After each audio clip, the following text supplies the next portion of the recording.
—Restablecido, restablecido —exclamó Zosimov alegremente, saliendo a recibir a los que llegaban. 10 minutos hacía que había subido y sentándose en su rincón de la víspera, en el diván. Raskolnikov estaba sentado en el pico opuesto, vestido del todo y hasta cuidadosamente lavado y peinado, cosa que hacía tiempo no le ocurría. El cuarto se llenó de una vez, pero Nastasia pudo, fuera como fuese, colarse dentro a la saga de los visitantes y quedarse a escuchar. Efectivamente, Raskolnikov estaba casi restablecido del todo, principalmente comparado con la noche anterior, salvo que estaba muy pálido, ensimismado y adusto. Por su aspecto exterior, semejaba a un hombre herido o aquejado de algún fuerte dolor físico. Tenía fruncido el ceño, apretados los labios y los ojos encandilados.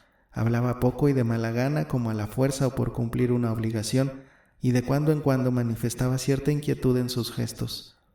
No le faltaba más que una venda en el brazo o un parche de tafetán en un dedo para que fuera completa su semejanza con un individuo que, por ejemplo, tuviera un panadizo o se hubiese herido en una mano o cualquier otra cosa por el estilo. Por lo demás, aquel rostro pálido y sombrío se iluminó en un instante, como por efecto de una luz, cuando entraron su madre y su hermana, pero aquello no sirvió más que para añadir a su expresión, en vez de su antigua adustez ensimismada, algo de dolor concentrado. Aquella vislumbre no tardó en desaparecer, pero el dolor persistió, y Zosimov, que observaba y atendía a su enfermo con todo el ardor juvenil de un médico que está en los comienzos de su actuación, comprobó en él, con el consiguiente asombro, a vista de sus parientes, en vez de alegría, algo así como la resolución penosa y secreta de aguantar el mal rato, otra contrariedad que no podía eludir. Pudo notar luego cómo casi cada palabra del diálogo subsiguiente parecía irritar y enconar alguna llaga del enfermo, aunque al mismo tiempo se asombraba de verlo aquel día animado del poder de dominarse a sí mismo y ocultar sus sentimientos de monomaníaco, pronto a estallar, a la menor palabra, en un arrebato de furia. «Sí, yo mismo veo ahora que ya estoy casi bien del todo», dijo Raskolnikov, besando afectuosamente a su madre y a su hermana, lo que en el acto puso radiante de alborozo a Pulcheria Alexandrovna. «Y no lo digo como ayer», agregó, dirigiéndose a Razumijin y tendiéndole amistosamente la mano. «Hoy hasta me ha causado asombro encontrarlo así», empezó Zosimov, muy contento de ver llegar a los que entraban, porque en 10 minutos ya había tenido tiempo de perder el hilo de la conversación con su paciente. De aquí a 3 o 4 días, siguiendo esto así, estará otra vez como antes, es decir, como hace 1 mes o 2, o hasta 3, porque esto venía incubándose desde muy atrás. Confiese usted ahora que hasta es posible tuviera usted mismo la culpa», añadió con discreta sonrisa, como temiendo todavía irritarlo. «Muy bien pudiera ser así», repuso fríamente Raskolnikov. «Digo eso», continuó Zosimov con tono confidencial, «porque su completo restablecimiento depende ahora únicamente de usted mismo. Ahora que ya se puede hablar con usted, deseaba yo indicarle que es menester investigar las causas primordiales, radicales por decirlo así, que han influido en la determinación de su estado morboso, y entonces será cuando se cure del todo, pues de lo contrario quizás sea todavía peor. Esas causas primordiales las ignoro, pero usted no tiene más remedio que conocerlas. Usted es un hombre de talento y sin duda alguna se observará a sí mismo. A mí me parece que el comienzo de su dolencia coincidió en parte con su salida de la universidad. A usted le es imposible estarse sin hacer nada, y además opino que el trabajo y la persecución de un fin concreto habrían de serle muy beneficiosos». «Sí, tiene usted absoluta razón. Voy a ver si ingreso lo antes posible en la universidad y entonces todo marchará solo, como sobre ruedas». Zosimov, que había dado principio a sus acertados consejos, en parte, para hacer impresión en las señoras, se quedó algo desconcertado cuando al terminar su arenga y pasear la mirada por su interlocutor, advirtió en su semblante un decidido sarcasmo. Por lo demás, aquello solo duró un momento. Pulcheria Alexandrovna inmediatamente se puso a expresarle a Zosimov su especial gratitud por su visita de la noche anterior a la casa de huéspedes. «¿Pero cómo? ¿Fue a verlas a ustedes de noche?», inquirió Raskolnikov un tanto inquieto. «¿Entonces no han descansado ustedes del viaje?». «Ah, Rodia, si eso fue a las 2, nosotras en casa, tanto yo como Dunia, nunca nos acostamos antes de las 2.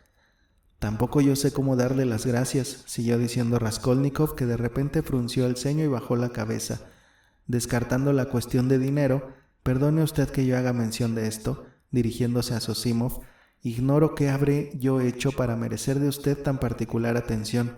Sencillamente no comprendo, y hasta me resulta enojoso por incomprensible. Con toda franqueza se lo digo. No se excite usted, sonrió forzadamente Zosimov.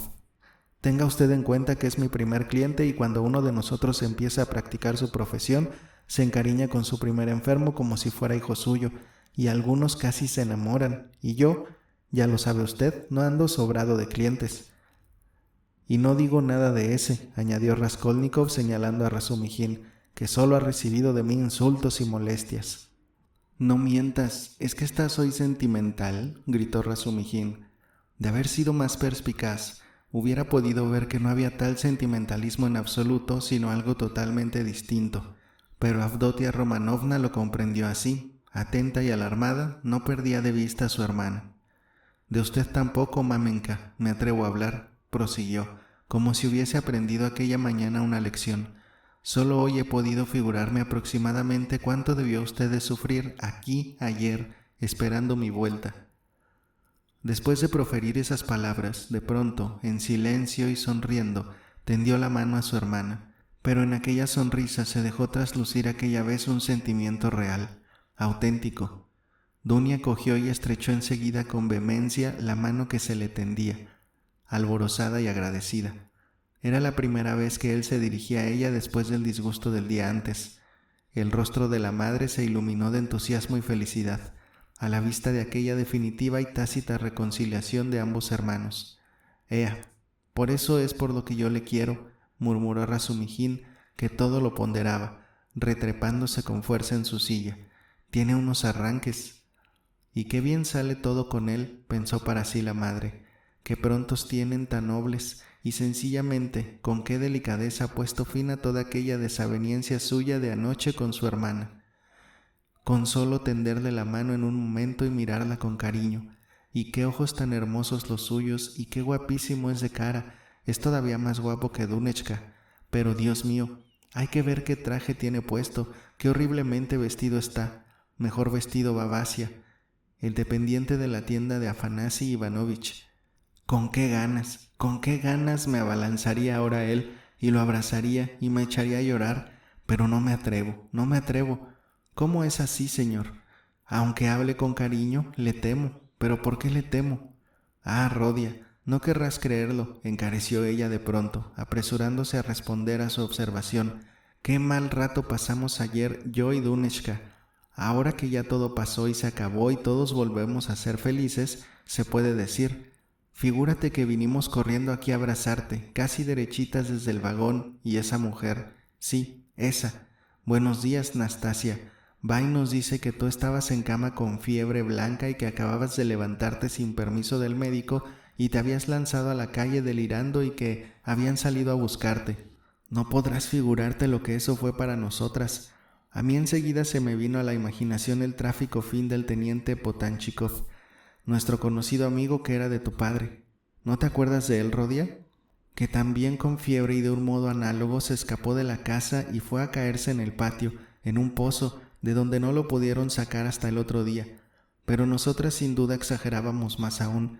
Queríamos lanzarnos en busca de Piotr Petrovich para recabar su ayuda, porque es el caso que nosotras estábamos solas, completamente solas, agregó con voz lastimera. Y de pronto se detuvo, dándose cuenta de que había mentado a Piotr Petrovich y que eso era un harto peligroso, no obstante ser ahora ya todos de nuevo muy felices.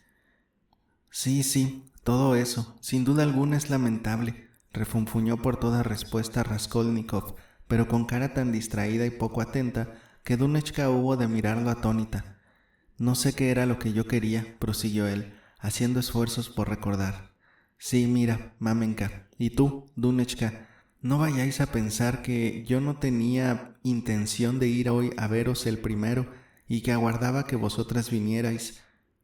¿Por qué dices eso, Rodia?, exclamó Pulcheria Alexandrovna, también estupefacta. ¿Es que nos contesta por obligación?, pensó Dunechka, y hace las paces y pide perdón como quien cumple una tarea o recita una lección. Yo, en cuanto me desperté, hice intención de ir a veros, solo que me lo impidió la ropa. olvidé anoche decírselo. Nastasia, lava esta sangre. Ahora mismo acabo de vestirme. —¿Sangre? ¿Qué sangre? —exclamó alarmada Pulcheria Alexandrovna. —Esta.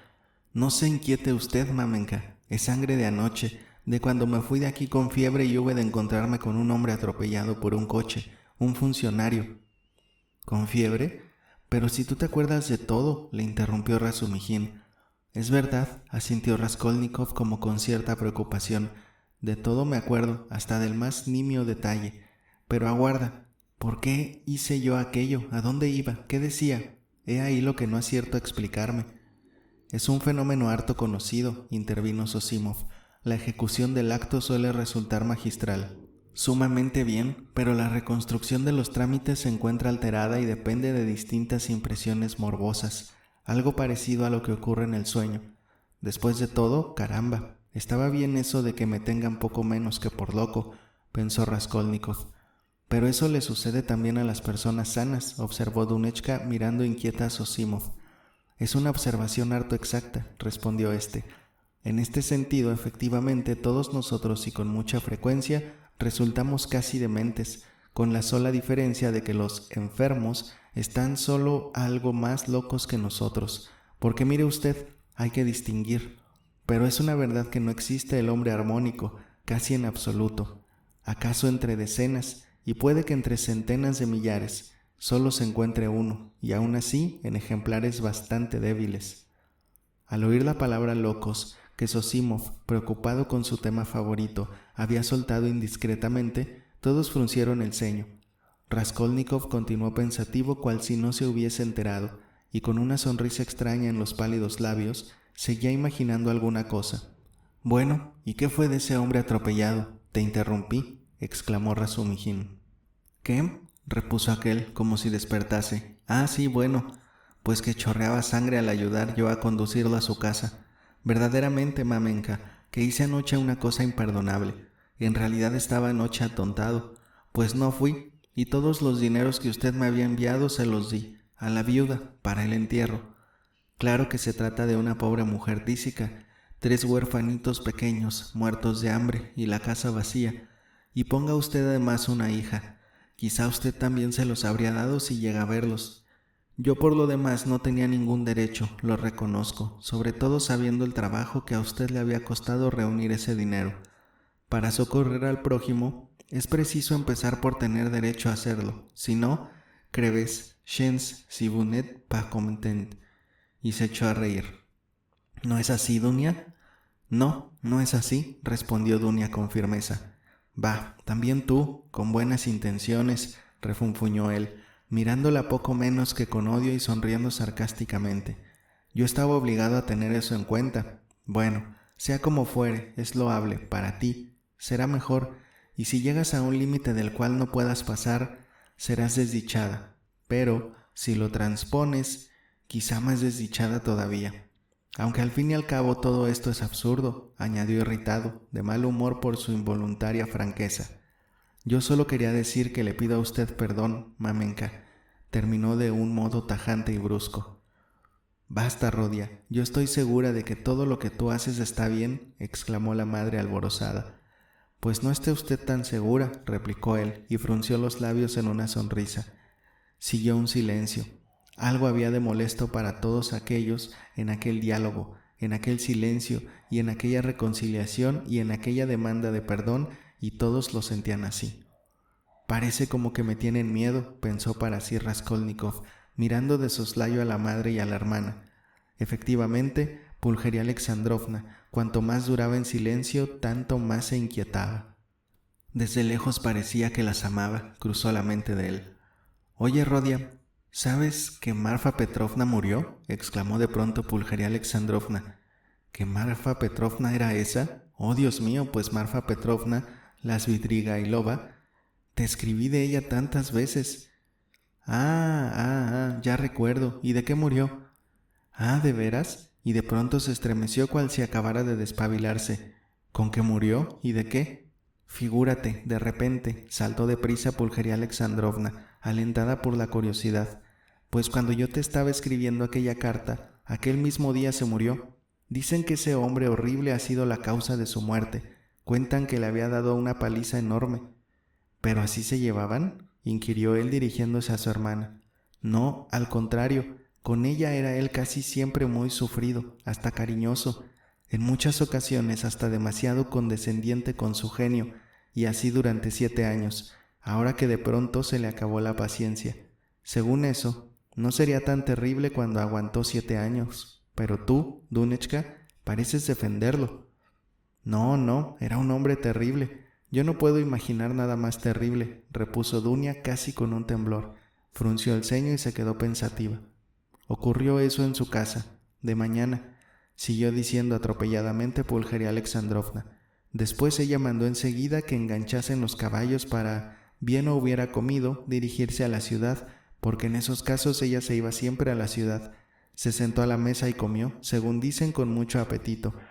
Después de la paliza, ella, por lo demás, siempre tenía esa costumbre, e inmediatamente después de comer, para que no se retrasase su partida, se fue derecha al baño.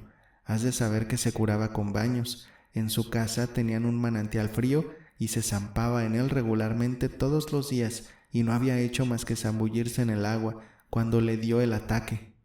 Naturalmente, dijo Zosimov. ¿Y él? ¿Le pegaba hasta hacerle daño? Eso es igual, replicó Dunia. Por lo demás, hay que ver, Mamenka, las cosas que le gusta hablar, declaró de pronto malhumorado y como afligido Raskolnikov. Ay, amigo mío, es que yo no sabía ya de qué hablar, le interrumpió Pulcheria Alexandrovna. Pero, ¿es que me teme usted? ¿Que me teméis todos?, exclamó él con forzada sonrisa. En eso tiene razón, dijo Dunia, mirando franca y severamente al hermano. Mamenka, al subir las escaleras, venía ya santiguándose de miedo. A él se le demudó el rostro como por efecto de una convulsión. Ah, pero, ¿qué dijiste, Dunia? No te enfades, por favor, Rodia. ¿Por qué dijiste eso, Dunia?, gritó, fuera de sí, Pulcheria Alexandrovna. Yo, la verdad, al venir hacia aquí, en el coche del tren, no hacía más que pensar en cuando nos viéramos y pudiéramos comunicarnos todas nuestras cosas, y tan dichosa me sentía que no veía el camino. Así venía yo, y ahora también me siento dichosa. No sé por qué has hablado así, Dunia. Yo soy feliz con solo verte, Rodia. Basta, mamá, murmuró él confuso, y sin mirarla le estrechó la mano. Ya tendremos tiempo de hablar de eso. Después de pronunciar esas palabras volvió a quedarse perplejo y se puso pálido. De nuevo una reciente y terrible sensación de frío mortal le corrió por el alma. De pronto se le hizo completamente claro y comprensible que acababa de proferir una horrible mentira, que no solo nunca ya tendría ocasión de conversar con nadie, sino que ya jamás tendría de qué ni con quién hablar. La impresión de aquella dolorosa idea fue tan violenta que en un momento se olvidó casi por completo de todo. Se levantó de su sitio y sin mirar a nadie, poco menos que se salió del cuarto. ¿Qué te pasa?, gritó Razumihin, cogiéndole del brazo. Volvió a sentarse y se puso a esparcir silencioso la vista en torno suyo. Todos lo contemplaban atónitos. «¿Pero por qué estáis todos tan mustios?», exclamó de pronto, de un modo totalmente inopinado. «Decidme algo, ¿por qué estáis así en realidad? Ea, hablad, vamos a enredarnos de conversación. Nos hemos reunido aquí y no decimos ni pío. Vaya, hablad algo». «Loado sea Dios, y yo que pensaba que volví a darle lo de anoche», dijo, santiguándose Pulcheria Alexandrovna. «¿Qué es lo que tienes, Rodia?», inquirió Avdotia Romanovna con desconfianza. «Nada, sino que me acordaba de una cosa», respondió él, y de pronto se echó a reír. «Bueno, si se trata de eso no está mal. Yo también estaba ya pensando», rezongó Zosimov, levantándose del diván. «Yo, sin embargo, tengo que retirarme. Quizá vuelva por aquí luego, si puedo». Hizo un saludo y se fue. «Qué hombre tan bueno», observó Pulcheria Alexandrovna. «Sí, bonísimo, excelente, culto, con talento», dijo de pronto Raskolnikov, con cierta ligereza inesperada y una animación que hasta entonces no había manifestado. «Ya no recuerdo dónde le conocí, antes aún de caer enfermo. Creo que le conocí en algún sitio, pero también este es un excelente sujeto», dijo señalando a Razumihin. «¿Te es simpático a ti, Dunia?», inquirió, y de pronto, sin saber por qué, se echó a reír. «Mucho», dijo Dunia. «Uf, hay que ver tú, ordinario», exclamó terriblemente azorado y colorado Razumihin, y se levantó de la silla. Pulcheria Alexandrovna se sonrió levemente y Raskolnikov prorrumpió en una carcajada ruidosa. ¿Pero a dónde vas? Es que también yo tengo que hacer. No tienes nada que hacer en absoluto. Quédate, Zosimov se fue y tú también quieres irte. No te vayas. ¿Pero qué hora es? ¿Las 12? ¿Qué relojito tan mono tienes, Dunia? Pero, ¿por qué habéis vuelto a quedaros todos callados? Yo soy quien me lo digo todo. Es regalo de Marfa Petrovna, respondió Dunia. Y de mucho precio, añadió Pulcheria Alexandrovna. Pero qué grande, casi no parece de señora. A mí me gusta así, declaró Dunia. Por lo visto, no es el regalo del novio, pensó para sus adentros Razumihin, y sin saber por qué se alborozó. Y yo que creía que era regalo de Lushin, observó Raskolnikov. No, todavía no le ha regalado nada a Dunechka. ¿Recuerda usted, Mamenka, que yo estuve enamorado y con intención de casarme? Dijo él de pronto, mirando a su madre, impresionada por el giro que de modo tan inesperado daba a la conversación y por el tono con que había proferido aquellas palabras. Sí, es verdad, hijo mío. Pulcheria Alexandrovna miró alternativamente a Dunechka y a Razumihin. Sí, pero ¿qué era lo que iba a contarles? Apenas si me acuerdo. Era una muchacha enferma, prosiguió, como volviéndose a ensimismarse y con la vista baja, completamente perdida. Gustaba de socorrer a los pobres y soñaba con entrar en un monasterio, y una vez echó a llorar al hablarme de eso. Sí, recuerdo. Lo recuerdo muy bien, feucha, de cara. Verdaderamente, no sé por qué me comprometería yo con ella. Probablemente porque estaba siempre enferma. Si hubiera sido tullida o jorobada, la habría querido aún más. Sonrió pensativo. Aquello fue una fiebre de primavera. No fue una fiebre de primavera, dijo Dunechka con emoción. Él miró a su hermana, atento y confuso, pero o no oyó o no entendió sus palabras. Luego, con honda cavilosidad, se levantó. Se llegó a su madre, la abrazó, volvió a su sitio y tornó a sentarse. «¿Todavía la sigues queriendo?», exclamó, conmovida Pulcheria Alexandrovna. «¿A ella? ¿Ahora?» Sí, se refiere usted a ella. Pues no, todo eso ahora como si fuera cosa de otro mundo, y tan remoto, y todo cuanto me rodea parece como si no sucediese aquí. Los contempló atentamente a todos. A ustedes, por ejemplo, parece como si les viera miles de verstas de distancia, pero el diablo sabrá por qué digo estas cosas. ¿A quién preguntárselo?, añadió con un disgusto, y guardó silencio, poniéndose a morderse las uñas y sumido en su cavilosidad anterior. «Qué feo es este cuarto, Rodia, parece una tumba», exclamó de pronto Pulcheria Alexandrovna, interrumpiendo el penoso silencio. «Segura estoy de que la mitad de tu melancolía se debe a este cuarto». «¿Cuarto?», respondió él ensimismado. «Sí, el cuarto contribuye mucho. En eso pensaba yo también, pero si usted supiese qué extraño pensamiento acaba de expresar Mamenka», añadió de pronto sonriéndose de un modo raro. Un poco más y aquella reunión, aquellos parientes que volvía a ver al cabo de 3 años de separación, aquel tono familiar del diálogo, en plena imposibilidad de hablar de nada, se le habrían hecho ya probablemente de todo punto insufribles, pero había un asunto inaplazable, que irremisiblemente había de quedar resuelto en el día. Así lo había él decidido, hacía poco, al despertarse. Ahora se alegraba de que el tal asunto sirviera para salir de aquella situación insoportable. «¿Sabes una cosa, Dunia?», empezó seria y secamente. «Yo desde luego te pido perdón por lo de anoche, pero considero mi deber advertirte que, tocante a lo principal, no cedo ni un ápice, o yo o Lushin. Supongamos que sea yo una mala persona, pero tú no lo debes ser. Con uno de los dos basta. Si tú te casas con Lushin, dejaré en el acto de mirarte como hermana». «Rodia, pero ¿entonces es que insistes en lo mismo de anoche?», exclamó Pulcheria Alexandrovna con amargura. «¿Por qué tú te has de poner de mala persona? No puedo tolerarlo. Anoche decías lo mismo». «Hermano», respondió Dunia con entereza y también con sequedad, «en todo esto hay un error de tu parte. Yo me he pasado la noche cavilando y buscando ese error. Todo consiste en que tú, por lo visto, supones que a mí me entregan a alguien, y con algún objeto, en calidad de víctima. En absoluto no es así. Yo me caso sencillamente, siguiendo mi inclinación, porque se me hace desagradable seguir soltera, aparte de que sin duda alguna me consideraré dichosa si puedo después serles útil a los míos. solo que esto no es el principal motivo de mi resolución. Miente, pensó él para sus adentros, mordiéndose las uñas casi con rabia. Orgullosa, no quiere confesar que está ansiosa por podérselas dar de bienhechora. ¡Oh, y qué caracteres tan ruines! Aman como si odiasen. ¡Oh, y como yo, los odio a todos ellos! En resumen, que me casaré con Piotr Petrovich, prosiguió Dunechka, porque de dos males elijo el menor. Tengo la honrada intención de hacer todo lo que él espera de mí y así que no lo engaño. ¿Por qué te sonríes de ese modo? También ella se había puesto encarnada, y por sus ojos pasó un relámpago de cólera. ¿A hacerlo todo?, preguntó él sonriendo con encono. Hasta cierto punto, tanto el modo como la forma con que Piotr Petrovich se ha comprometido conmigo me han demostrado enseguida lo que él necesita. Sin duda que él se estima quizá demasiado alto, pero yo espero que también habrá de apreciarme a mí, porque vuelves a sonreírte.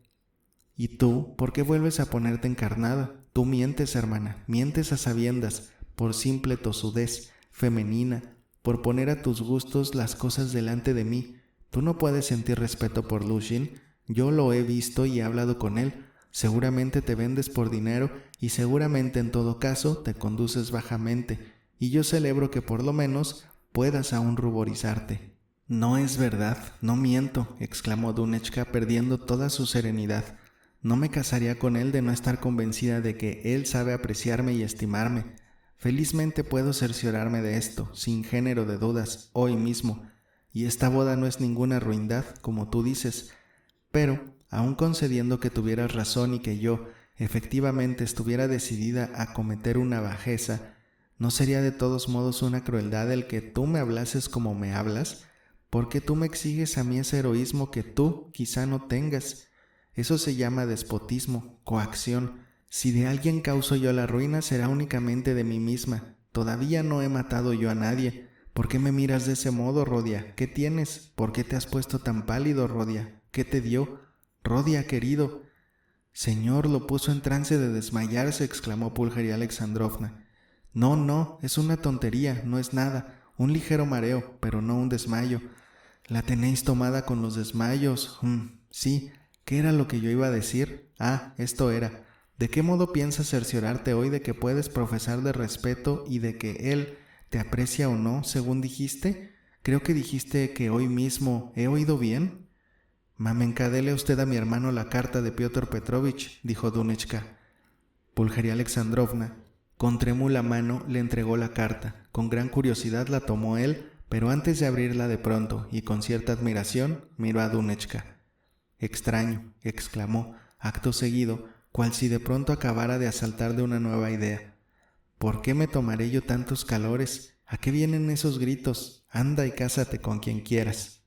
Dijo aquello como para él solo, pero en voz alta y un rato se quedó mirando fijo a la hermana, como preocupado. Abrió finalmente la carta, conservando todavía el gesto de cierto extraño asombro. Luego, despacio y atentamente procedió a su lectura, que repitió 2 veces. Pulcheria Alexandrovna era presa de especial inquietud, aunque todos aguardaban también algo especial. Lo que a mí me resulta asombroso, empezó él, luego de alguna reflexión y devolviendo la carta a su madre, pero sin encararse con nadie en particular, es que sea abogado, hombre de negocios y se exprese en la conversación hasta de un modo amanerado, y sin embargo escriba como persona sin instrucción. Hubo un movimiento general. No se habían esperado en absoluto aquella salida. «¿Es que toda esa gente escribe así?», observó bruscamente Razumihin. «¿Pero leíste la carta?» «Sí». «Nosotras se la dimos a leer, Rodia. Le pedimos consejo», empezó aturrullada Pulcheria Alexandrovna. «Es un estilo procesal», atajó Razumihin. «Así redactan todavía los pliegos sumariales». «¿Sumariales?» «Sí, eso es, procesal, de abogado. Ni demasiado vulgar ni demasiado literario. Abogadil. Piotr Petrovich no oculta que ha recibido una educación de calderilla y hasta se jacta de haberse abierto camino él solo», observó Avdotia Romanovna, un tanto resentida por el nuevo tono del hermano. «Pues si se jacta, motivo tendrá para ello. No digo lo contrario. Tú, hermana, por lo visto te ofendiste por haber yo tomado pie de esta carta para una observación frívola, y piensas que con toda intención me he puesto a hablar de esas minucias por molestarte, pues es todo lo contrario. A mí, a propósito del estilo, hubo de ocurrírseme una observación, nada superflua en el caso presente. Hay ahí una frase: no tendrían ustedes a quien culpar sino a ustedes mismas, que no puede ser más rotunda y clara, sin contar la amenaza de irse inmediatamente si yo acudo. Esa amenaza de retirarse viene a ser como la amenaza de abandonaros a vosotras si no sois obedientes, y de abandonaros ahora que os hizo venir a Petersburgo. Bueno, vamos a ver qué dices. ¿Puede uno darse por ofendido ante esa frase de Lushin, como si la hubiera escrito ese, y señaló a Razumijin, o Zosimov, o alguno cualquiera de nosotros? No, no, respondió Dunechka exaltándose. Yo comprendo muy bien que se trata de una expresión enteramente ingenua y que puede que todo se reduzca a que él no sabe escribir. En eso has juzgado bien, hermano. Yo ni siquiera me lo esperaba. Eso está escrito con estilo abogadil, y en estilo abogadil no era posible escribirlo de otro modo, aunque acaso le salió más burdo de lo que él quisiera. Por lo demás, yo estoy obligado a abrirte los ojos. En esta carta hay además otra frase, una calumnia a cuenta mía y bastante ruin. Yo di anoche aquel dinero para una viuda, tísica y rendida de trabajar, y no con pretexto de ayudar al entierro, sino con toda claridad para el entierro y no por mediación de la hija, una chica, como él escribe, de mala nota, y a la que no había visto yo hasta anoche en mi vida, pero sobre todo a una viuda. En todo esto veo yo de sobra el aturdido deseo de ofenderme y promover la discordia entre nosotros, expresión esa también procesal, es decir, encaminada a un fin manifiesto y con un celo de los más ingenuos. Él es hombre de algún talento, pero para proceder con talento hace falta algo más. Todo eso pinta al hombre, y no creo que a ti te estime mucho. Te hablo así, hermana, únicamente para tu gobierno, pues sinceramente deseo tu bien. Dunechka no contestó. Tenía ya tomada de antes su resolución y solo aguardaba la noche. Bueno, ¿y qué es lo que tú has resuelto, Rodia?, preguntó Pulcheria Alexandrovna, aún más alarmada que la víspera por el súbito nuevo tono práctico de su discurso. ¿Qué es eso de resolver? Es que mira, Piotr Petrovich nos escribe que tú no has de estar con nosotras esta noche y que, de lo contrario, él se retirará. Así que tú, ¿piensas venir? Eso, sin duda alguna, no me toca a mí resolverlo, sino, en primer término, a usted, si es que esa exigencia de Piotr Petrovich no la ofende, y luego a Dunia, si no la ofende tampoco. Cuanto a mí, haré lo que ustedes crean mejor, añadió secamente. Dunechka ya tomó su resolución y yo estoy completamente de acuerdo con ella, se apresuró a afirmar Pulcheria Alexandrovna. Yo había resuelto rogarte, Rodia, así como suena, rogarte que estuvieses presente, sin falta a esa entrevista, dijo Dunia. ¿Vendrás? Iré. Y también a usted le ruego que venga a vernos a las 8, añadió dirigiéndose a Razumijin. Mamenka, también a él quiero invitarlo. Haces muy bien, Dunechka. Ea, lo que habéis decidido, agregó Pulcheria Alexandrovna. Eso habrá de ser. También para mí es eso un alivio. No me gustan fingimientos y mentiras. Lo mejor de todo será hablar con absoluta franqueza. Y enfádate o no te enfades ahora, Piotr Petrovich.